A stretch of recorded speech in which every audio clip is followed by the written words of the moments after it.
You were executive officer for illegal immigration. It's quite shocking what you saw. Yes, to the point where I just became so anxious and stressed. As a patriot of my country, terrified me what the types of people coming over in terms of, criminality and just not telling the truth about why they were here. And so they were just, nobody was holding them to account.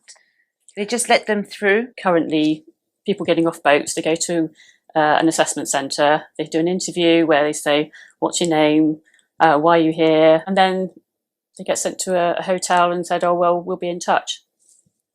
Like, we're just taking from, these people don't have any documentation, don't prove who they are. Mm-hmm. We're just taking as read they are who they say they are, and they are where they say they're from.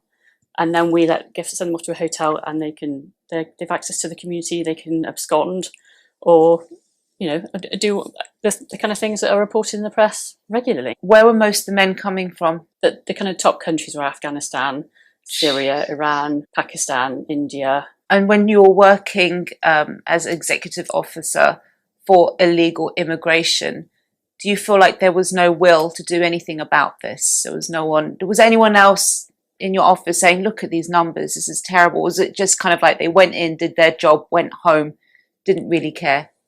I think there were different types of people there. It's the upper echelons of management mm-hmm. that were, I think the policy, I just always got the impression the process was designed to do what it does. They want these people in, it almost feels like. They do everything they can to let these people in. Make it as easy as possible.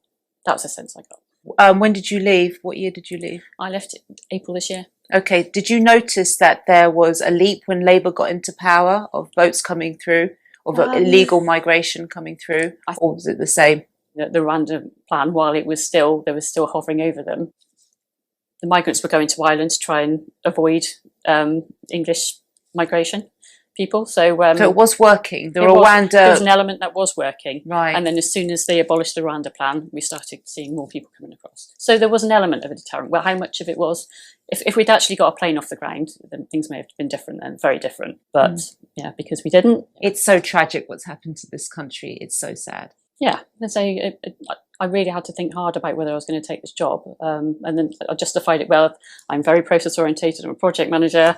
If I can help speed things up and streamline processes, the faster we process them, the faster we can get them to where they should be. If they genuinely deserve asylum, they can stay. If they don't, you're on your plane. How many of them do you think genuinely deserved to stay? Single figures.